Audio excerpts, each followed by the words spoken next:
ɗum boftuɗen waddugo ko ndiyata latare ɗum hononde fulɓe ɗum Fulani Peace Initiative Network jangiteddorgal waddango en to suudu Unity FM gondudo hayre Zinariya barkama meɗen e ɗum lokaci inda Ibrahim Abubakar Kunga sannan emi yetta kanko DJ Jabs kawtuɗo en sannan emi yetta Modibo Khadija Ibrahim kanko ma emo haade mo biide mo pullo amma mo nanta fulɓunde sannan e onon ma nangoyɓe darayɓe onon ma emin jaɓɓo on e ɗum lokaci sannan bono to on jeggite emin okka on dama noddon okkon onon mowa guddomowa mon okkon ra'ayoyiji mon dow komin boldi sannan bo to on jeggita bono no anduɗen en waɗa programmes ɗum ɗo dow rarugo hundeji jahayɗi nder yimɓe meɗen sannan en ɗaɓɓita ete ɗe keɓeten burtinen yimɓe meɗen ko okkonɓe shawari to ɓe jangi wanda inchallahu en waɗa fatan ɗum heɓa maslaha hundeji da dama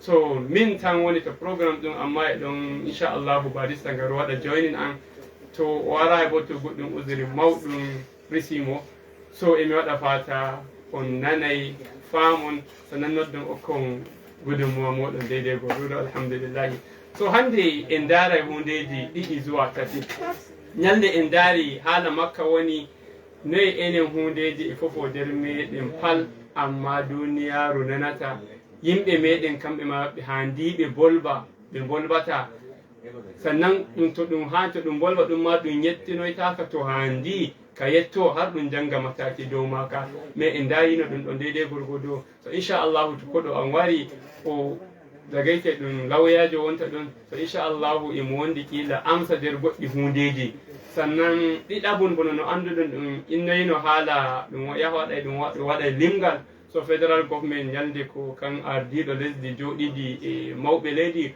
o wi o waɗi suspending haala kan ɗon sey tenuwa ɗum yeeso kammo ɗum suɓi to mo huninama mo waray mo waɗa kugal ngal ɗo inchallahu deydey gorgodo hunde tataɓum bono no anduɗen joni ndiyam fuɗɗi regago sannan na'i huɗoji inchallahu fuɗɗi burtowago na'i e keɓa e ñama to ƴoole sannan bo to on jigguita demoɓe kamɓe ma joni woni lokaci ɓe ummoto ɓe jaaha gese bono no ɗum anduno tun na ñalde bo nde hande e ɗum heɓa crisis ji hakkude demoɓe e duroɓe kullum so mi yiɗi daren ka boɗɗum probléme haala makka ka fuɗɗam woni kan duro kanji na'i fa ɗi yonki ɗi gondi dole ma ɗi durama dole ma ɗi keɓi ko ɗi ñamata kafin ɗi waɗa rayuwa maji sannan kanko ndemo kanko ma fa to mo yaha gesa kan ɗon mo remoyi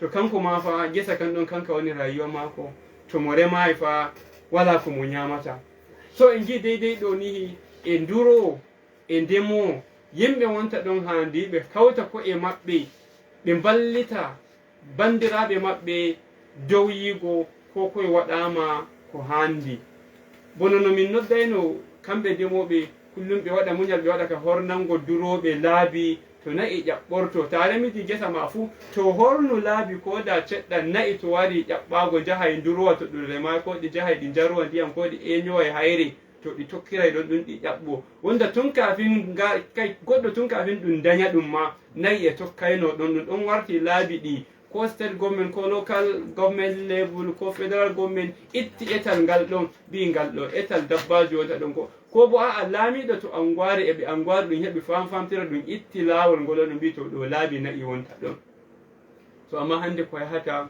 sey towa ndemo bañe ko ɓuri mettugo ma demo on kanko ma ɗum pullo emo wondi na'i to wuro maako emo na'i makofta en maako e ɗon amma kanko ma to mo ummake remugo sey mo sukka ko toye amma to mo heɓi dama mo yahi to ardiɗo ko mo yahi to goɗɗo laamiɗo ko mo yahi to goɗɗo sey nana emo inna ɗum sukki laabi to ɗum warwayno gesa wuro maako kanko ma heɗum towa e ɗon laawol kanko ma ngol o sukki pullo ndemowo wonta ɗon sannan e ɗon wonda na ɗum pullo kanko o anda kome sey demal ngal ɗon to haala gonga enen ma duroɓe handi no gi'irten jangirɗen dabbaji meɗen e mahimmanci to kaya sauran ndemoɓe kamɓe ma en janguɗum e mahimmanci yimbo koye sukaɓe meɗen kono idi meɗen fa en bonna naka ɓe bonnata fa eɓe bonna sannan e ɗon bonnere nde ɗum mbita bonnere wonta ɗon nde nande da gangan de kuskure amma fa e ɗon bonnere kadi nde genɗon da gangan wonta ɗon kawai a yi'i gesa boɗima kila na'i maɗa ɗi haara ko bo ɗi haari a yiɗi ɗi ɓeyda non haarugo kawai jofa na'i natta nder ɗum so haala gonga ɗum ɗon ɗum waddanta en maslaha e cigaba to dabbaji meɗen e rayuwa min ma fu ɗiɗaɓa bono balanije e ɗon Plateau Peace Building Agency ɓe mbi'i nder hundeji gaddoji problems hakkunde demoɓe e duroɓe kanjum woni bono nihi e ɗum Allah suka hoye pamaroy to na'i kadi bo haala gonga suka hoye pamaroy wonda gokkoye duuɓi makoye ma hewtayi ma sappo ayay suka hoye duuɓi jeeɗiɗi jeenayi sappo e goo e ɗiɗi tati en toway ko kankoye goni to ladde kankoye duranta en jawdi men wonda ndi runnude en tun daga baabiraɓe men en galana ko ɓuri ndi e mayri to en keeɓi probléme ɗum asibiti jaadeten asibiti to en keeɓi probléme to hukuma kayri kutirde to en waɗay wuro to en gaɗay ni e mayri gaɗirten amma en jangi suka hoy koye anda nayengi jawdi ndin ɗon koye anda ne jawdi ndin ɗon ndi heɓora en jofidi ko e jawdi ndin ɗon enen en gari en natti garire en nangi ko en natti goɗɗum harka daban ɗum en andana ɗum ma hoore majum so suka hoy koye ɗon to koye jahi durgol bono no anduɗen suka fa ko to wuro fa hakkillo muɗum e dilla to nangi fijo so suka hoy koye ɗon to koye jahi ladde haala gonga e koye gaɗa fijoji daban har na'i softoro koye na'i dilla jaha gaɗowa bonnere wonde har ga Allah bonnere nde ɗon degi daga ngam wonta ɗon wonde bonnere nden ɗon wonde warray nde foɗonoyma qila nder nayi ɗin ɗon ɗum jangata a soora a hokkuwa hukuma ko jaha a biyo bonnere qila ko genagge bo ɗum soorayge qila daga 200,000 ko fa'i dow to na ɗum asara wonta ɗon ko joɗinoɗa to garinde nden an nawa kawruɗa a hawri ceede ɗum soroytanaji ngen ɗon ɗum biyo bonnere so haala gonga kan ɗon e ka ɗon ɗiɗaɓa ɓe inni haalanma durol jemma dama to nanɗa fuu nduro jemma haa bande fa shiya gonga waddata fa yaadu jemma fa e hunde nde jemma durol jemma ngol ɗon e ngol warda damuwaji sosai durol jemma fa qila to ɗum haɗata fa ɗon nattata ndurowa sannan koye jeyi e ɗum haɗa ɗon ɗum e ɗon daliliji watta e ɗum haɗa ɗon ɗum to haala gonga en gaɗu ka rarugo irin hundeji ɗi e banye ɗum waɗana e ɗum bolba hundeji dow men har ɗi ƴaɓɓoma ko gaɗeten to amma to ɗum bolbi hunde en daren koye woni ko gatten koye woni ko en gatta ko gaɗeten sey mbo'inen ɓusten ko en gaɗata bo burtoɗen kollen duniyaru lallay walla no watta en gaɗata kaka ɗum mbi'ata amma fa ko anduɗen en gaɗa to en gaɗu iya kokari en ɓusta kanɗum wonta ɗum sey ko jinmi memen e ɗum inna haalanma jangirde haala gonga goɓɓe fa har joni anda duniyaru ndu yaadake ndu mawni ndu ƴaɓɓake andal maɓɓe ngal denno jomira ko jeyi okki en jawdi ndi kam ko jeyi okki endi okku endi kawai gam gaɗen ka limgo a wondi orle kanje kaza a wondi daɗe kanje kaza na to ɗum wari haalanma ceya jangirde sukaɓe wuro ma eɓe ɗon nder ɓe shahata to ɗum wari haalanma andon hundeji sukaɓe maɗa eɓe ɗon nder ɓe anda komi hande wade to waɗama to wuro mon sey ma ɗum jangoyi modibbo daga banye wara o sendaron nuru hande ta sodoway mota ko ta sodoway machine ko a yahay fuuna dole ma ɗum ɗaɓɓitoy goɗɗo sahuɗo daga gongo wuro ko daga gongol lañol kanko warta ardoma o yaruma to ɗum waɗata hande ta yahay banki a maɓɓitoy account ko a yahay cikoɗa goɗɗum sey ma ɗum jangoy shaho daga banye o wara o yaruma hande to kes nangima to kotu ko a hukumance a yahay itta ceede maɗa ɗuɗɗe jaha okkowa lawya en kay banye kafin ma okka lawyajo dole e ɗon goɗɗo way kanko woni hakkude ma e lawyajo an a anda lawyajo ba an a ladde kawai a anduɗa anda garire a anda kadi bo jangirde a anda kadi bo janguɓe to on ɗon kanko woni anduɗo garire kanko wara o jaɓa ceede to maɗa o yaha to lawyajo ay o nokka ko o nokki o yarana lawyajo ko o yaranta hande to kesta hawtima e hukuma dole ɗum tuwa goɗɗo hakkunde mon kanko ma o ñama to maɗa o yaha o ñama to mo jaranta to haala gonga foye waddi ka ɗon hande ta alino sukaɓe maɗa ɗum heɓi go'oto ko ɗiɗo jangi deydey gorgodo ta wondi kes ko ta wondi goɗɗum bukata maɗa a waɗay amfani e sukaɓe ma ɓen ɗon ɓe ballirma ɗum waɗa ko handi.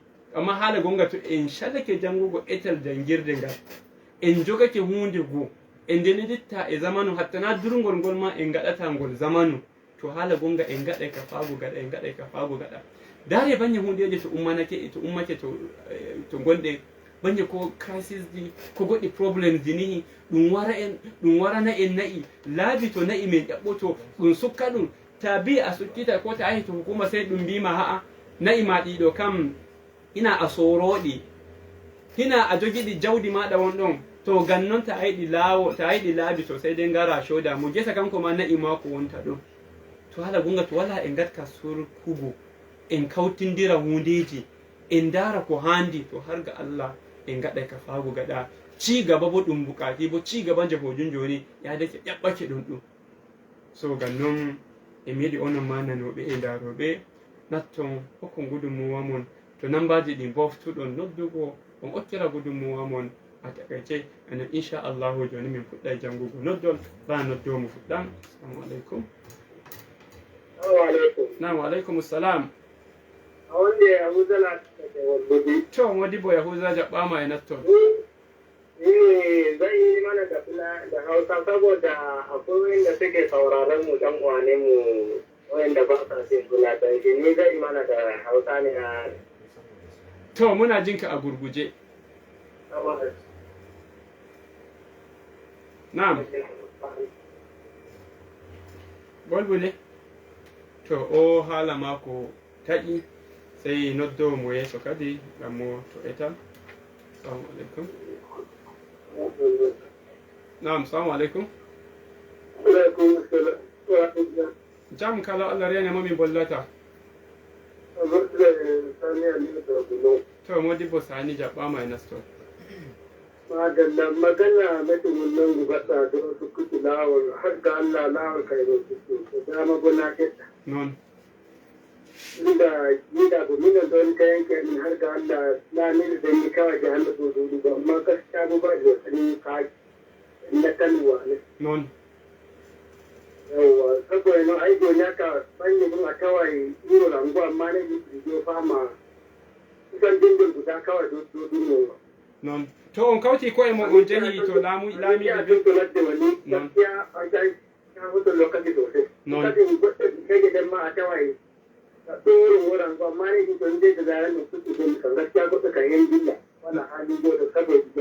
Non. Non.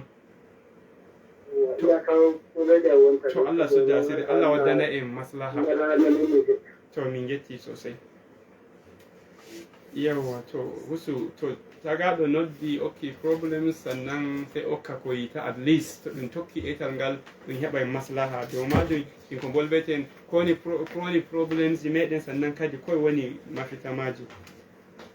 Assalamu alaikum. Wa aleykum salam. Mawdo wali jam. Jam Allah rene. Kai sai a wani muslim mai ke iya zata su mai hordu. To Modibo Muslim jaɓɓama. Wato haka ni Allah ya shaɗa wani hidima ta wuro ma ko ma tuna muwaram yara tura zo. Waɗi munyal Muslim yetti.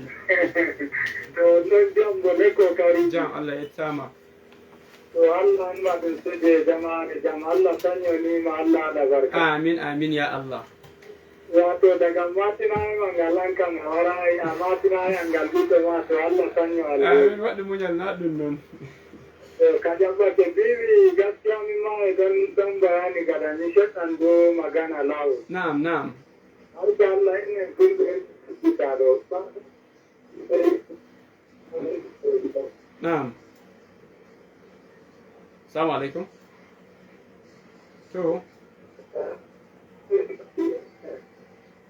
To ai min nantama boɗɗum kadi Muslim. To namba Muslim kila goɗɗum probléme wari har ɗum taƴi so ra noddowo mo yeeso kanko ma. Nam, assalamu aleykum. So kanko ma dey mo ɗaɓɓakira goɗɗo. Assalamu aleykum. Assalamu aleykum. To o ma dey mo ɗaɓɓaki. So ra haala mi yiɗi mi ɗawtana en kafin raɗe noddowo. Assalamu aleykum. Assalamu alaikum. To kanko ma dai min nana samu tora noddo mo yeso kadi. So joni dai daga yake in okki dama e ɗum nodda ko mi yiɗi ɓeyderen woni bono gonduɗe problémes ɗi haalanma sukkol laabi to hunde nde giɗen nde ñaaɗi fuu to inchallahu to ɗum jooɗi ɗum raari ɗum tattawnake ɗum heɓa e maslaha majum haala fuɗɗam warta e nduro e ndemo ɗum heɓa hawtol hoore e famtirol to on famtiri daga en amfani en gondi arduɓe e laamiɓe so inchallahu to ɗum tokkiri eteji ɗin ɗon ɗum yeehi ɗum joɗake ɗum famtira boɗɗum to inchallah ɗum heɓa e maslaha to goɗɗi hundeji ranar dow mo yeeso. Assalamu alaikum. Assalamu alaikum. To kanko ma dai har o sottake o dilli kusu noddo fu sai wara heɓa bige boɗɗum. Assalamu alaikum. Wa alaikum assalam. Yawwa muslim ta kudu wasai do taki. To muslim jaɓɓama nam. Yawwa konko beto to mi do magana lawol har ga Allah enen fulɓe en fotana koye men enen ma har ga Allah. Non. Min kege en gaɗi ɗum wappalejo ta ƴamima bidewa sai goɗɗo wolluma dow lawol. Non sosai ma. Abubuwa on kulle ta ari a sai kuma so ɓeyɓe nana bettum ɓe kawta en bi Allah. Wallahi non. O ɓeyɗani wiigo bi Allah enen fuɗɗo bi Allah ko on o kama dow lawol to remagol. Non. Min actar eɗen oftoteɓe dow lawol ngol e remata. Yawa ko biyani on non ummoɗon jam. To min getti sosai modibo muslim. To on gi gokka haala makka sai ƴama bige to remata sai ɗum okka ɗum to yata waɗa ka holnugo e bandirawo moɗum kadi bo ko beeli fa tagaɗo to moɗum okkata fa fu to remata yawanci e andi wuri ɗum ɗon so ko andama handi waɗa ka ƴamugo. Assalamu alaikum. Assalamu alaikum wa rahmatullah. Wa alaikum assalam. Allah reni na kwana. Lafiya alhamdulillah. Kana magana da Murtala ya hayani jiya da karin ƙarshen. Shi malam Murtala sun da shigowa. Yawa na Cewa malam Murtala Allah ya saka da alkhairi. Yanzu ne yau abin da kuka tattauna ne kuna ma fatan alkhairi. Amin. Cewa mun gode sosai malam Murtala. So warta dai ɗum wondi famtirol to inchallahu ko ñaaɗi fu fewa. Assalamu alaikum. Naam. Assalamu alaikum. To o kanko ma o nattiɗi e goɗɗum ranar dow mo yeeso. Assalamu alaikum. To momin boldata daga toy. To Musa eftu dande maɗa. Naam ko woni gudunmawa ma?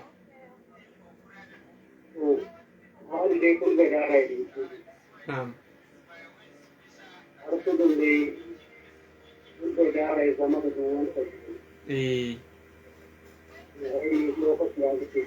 Non. Non.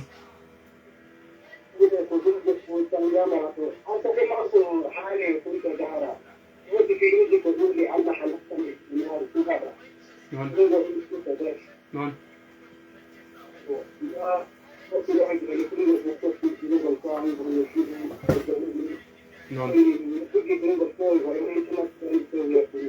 Non. Non.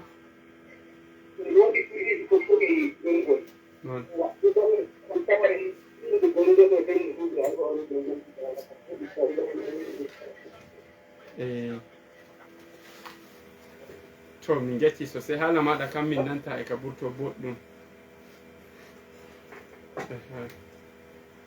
To gi lokaci meɗen waroyi kusan ƙarshe mi yi message kanko giƴirawo am mo handi mi waɗa programme e maako mo hokki usuri maako mo hefta wargo ba ranar dow mo yeeso.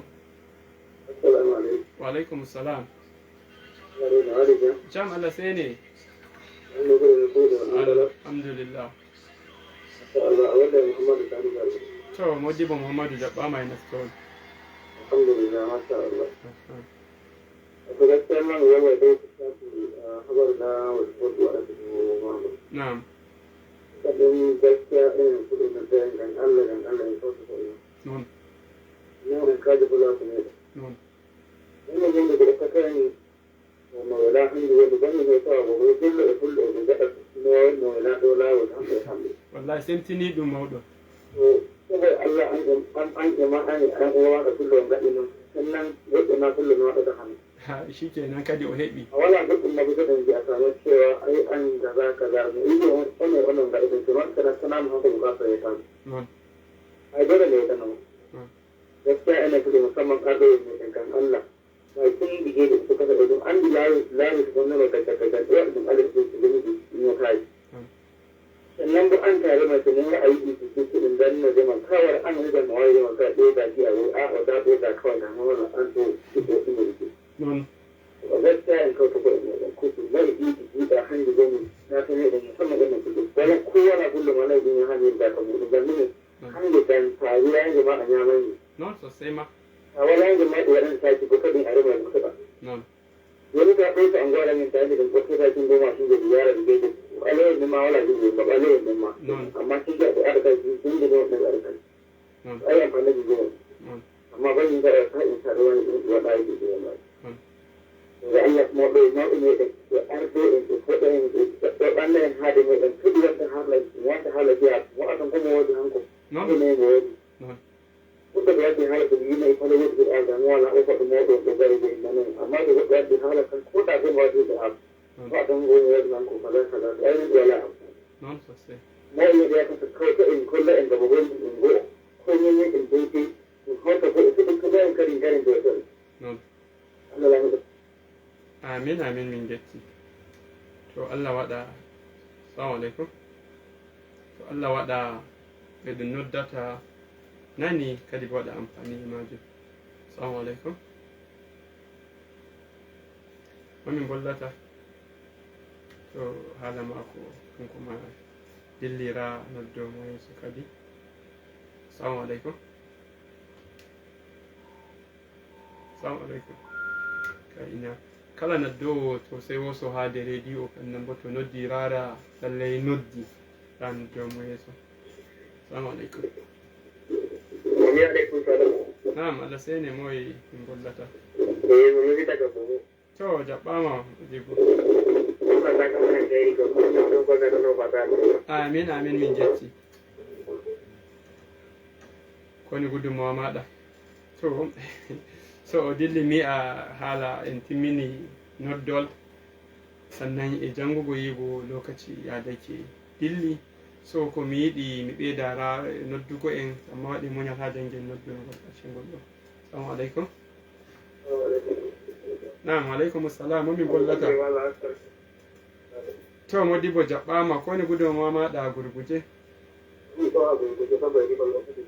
noon na noon noon wala non mo ko to ga na ko Allah mawdo den ke daga ko to don da ga ta kan ku sai ga ne ma kai amma an da ne din non do non wala ko ni wala ya kamata to in fa mana sai ni non da ni tan jo ko ne da ni ta ya tin jo non sosai kuma kowa yana da wasu yayi ko sosai ma Allah wallahi mai ta amin min jetti ma yau take wa alaikum assalam alhamdulillahi en garoyi karshe haala meɗen programme meɗen ɗum hannde Allah bindana kowa baraji sannan kadi bo emi ɓeyda yettugo effort ɗum kan Hajiya Sumayya Abubakar ardiɗo Fulani Peace Initiative Network jangoɓe teddorgal waddango en programmes ɗum ɗo sannan emi ɓeyda yettugo kam Modibbo Salihu Jamo wonda arano kanko fuɗɗayno kanko waɗayno programmes ɗum ɗo har mi wari mi waɗi joinin mako kanko ma emi yestami waɗanamo fati alheri kan DJ jo men gonɗo daga nane dow joɗorgare emo yi'a emo setano en komai yaha deydey ko handi Allah ballamo sannan kam Modibbo Khadija Ibrahim mo inde ñaako an kanko ma emo haade emo nana bo no wara waɗa joinin an amma ina fulfulde wala amma inchallahu emin toranomo mo nana fulfulde daga ɗo zuwa sati warujun sannan onon ma emi yetta on emi yetta kowa da kowa keɓɓe nattoyi okki gudunmowa maɓɓe musamman noddoɓe nangata min haala gonga gaɗi e muñal namba min kutirta go'otum kanjum woni namba ɗum ɗon ɗum andirɗo min kutirta goɗɗum namba sey kanjum keɓɗo nangi min waɗi dace mo heɓayi nangi min waɗa sa a gemma koye noddayɓe ɓen eɓe ɗuuɗi noddol wayaji ɗo noddolji ɗin eɗi ɗuuɗi sosai so amma ko a noddayi inchallahu ta nani a waɗi kadi bo amfani ko ɗum mbi'i ko bo a jangi ko ɗum mbi'i amma a turanake mo nanayi gimbo koye mo waɗa amfani e ko ɗum mbi'i ala gonga min nana belɗum sosai sannan ko min jiɗi min ɓeyda bolbangoyi programme ɗum inchallahu e min jiɗi programme ɗum ɗo ɗum ɓura non yajugo ɗum ɓura non ɗuɗugo ɓuren heɓgo lokaci warta en waɗa programme ɗum ɗo aqalla nde ɗiɗi ko tati nder sati ko bo to en puɗɗi programme ɗum ɗo en waɗay aqalla awa guda en gaɗa ɗum inchallahu en toro non ɗum zuwa yeeso inchallahu sati garoɗum min warduway e kanko ha ndiɗo ɗum warda o amsano en kab goɗɗe ƴamɗe meɗen inchallahu ɗi gonduɗen Allah balluma en Allah yaruma en sati garoɗum. Assalamu aleykum wa rahmatullah.